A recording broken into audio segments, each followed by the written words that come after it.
సద్గురు జ్యోతిషాలయం వారి ఈ జ్యోతిష్ శాస్త్ర రీత్యా ద్వాదశ రాశుల్లో ముందుగా మొట్టమొదటిది మేషరాశి. అశ్విని నక్షత్రం 1, 2, 3, 4 పాదములు, భరణి నక్షత్రం 1, 2, 3, 4 పాదములు, కృతికా నక్షత్రం మొదటి పాదానికి ఉన్నటువంటి వారు మేషరాశి వారిగా పరిగణించబడుతున్నారు. ఈ మార్చి నెల మీకు ఎలా ఉంటుంది చూద్దామా. మేషరాశి మిత్రులారా, ఇది మీకు ఒక మంచి నెలగా సూచించబడుతుంది. ఈ రాశి వారికి అధిపతి అయినటువంటి కుజుడు బలమైన స్థితిలో ఉన్నాడు. బుధుడు ఈ నెల అనుకూలంగా పనిచేసే అవకాశం ఏమాత్రం లేదు. సూర్యుడు 5వ ఇంట్లో ఉన్నాడు, 2వ ఇంట్లో బృహస్పతి ఉన్నాడు. శని తిరోగమనంలో మరియు సూర్యుడు ఇద్దరు లాభాలుగా ఉన్నారనమాట. ఉద్యోగంలో కొంచెం హ్యాపీగా సాగుతుంది. సహ ఉద్యోగులు మీ పనులతో సహకరిస్తారు. మీ యొక్క జీతభత్యాలు వేతనాలన్నీ పెరిగే అవకాశాలు ఉన్నాయి.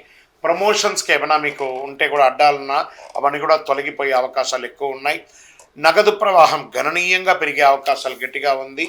ఆదాయం బాగా వృద్ధి చెందుతుంది. వ్యాపారం చేసేవారికి పురోగతి ఉంటుంది. అమ్మకాలు లాభదాయకంగా ఉంటుంది.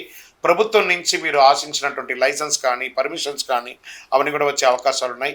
మీ యొక్క బిజినెస్ని expansion of your business franchise మోడల్లోనో లేకపోతే వివిధ ప్రాంతాల్లోనో లేదా విదేశీయ వాణిజ్యం చేయాలనుకున్న వాళ్ళకి కూడా ఇది చాలా బాగా ఉంటుందని కూడా చెప్పచ్చు.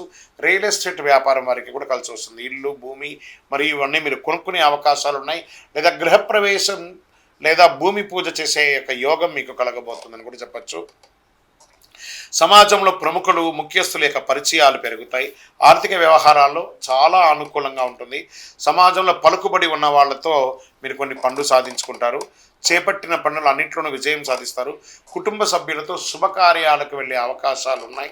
చిన్ననాటి మిత్రుల యొక్క కలయిక ఆనందాన్ని కలిగిస్తుంది. మీకు కొద్దిపాటి అనారోగ్య సమస్యలు కనబడుతున్న లివర్కి సంబంధించి కానీ లేదా ప్రాంక్రియాస్కి సంబంధించిన కానీ ఇవన్నీ కూడా ఒకసారి చెక్ చేసుకోండి. విద్యార్థులకి ఒక మంచి సమయం అని కూడా చెప్పచ్చు. ప్రేమ వ్యవహారంలో ఉన్న వాళ్ళకి ఇది ఒక సానుకూలమైనటువంటి సమయం వచ్చు. ఉద్యోగం కోసం ప్రయత్నం చేసే వాళ్ళకి ఇది ఒక మంచి సమయం. నూతనంగా వివాహం అవ్వాలనుకున్న వాళ్ళకి ఇది ఒక మంచి సమయంగా చెప్పచ్చు. ఆస్తి వివాదాలు, కోర్టు కేసులు ఏమైనా ఉంటే కూడా కొలికొచ్చే అవకాశాలు ఉన్నాయి. ఎన్నో రకాలైనటువంటి శుభవార్తలు వినే ఒక మంచి నెలగా ఉండొచ్చు. రాజకీయ నాయకులకి బలోపేతంగా ఉంటుంది. మీ యొక్క డాక్యుమెంట్స్ అంతా కూడా జాగ్రత్తగా చూసుకోండి. డ్రైవింగ్ చేసేటప్పుడు కాస్త బాగా జాగ్రత్తగా ఉండాలి. ఈ నెల మీకు పాజిటివ్ డేస్ అని, లక్కీ డేస్ అని కూడా చెప్తే 2వ తారీఖున 5, 8, 12, 14 తారీఖులు మీకు అనుకూలంగా ఉంటుంది. చంద్రాష్టం మరి ఇన్ని రోజులు బాగున్నప్పుడు అన్ని బాగున్నప్పుడు కొంచెం బ్రేక్ కూడా మనకు కావాలి కదా.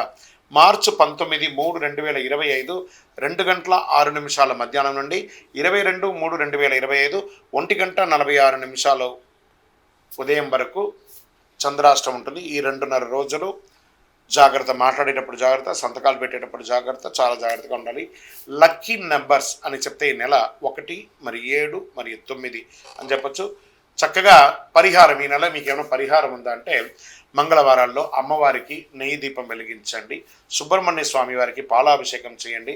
ఆంజనేయ స్వామి వారికి తులసి మాల వేయండి.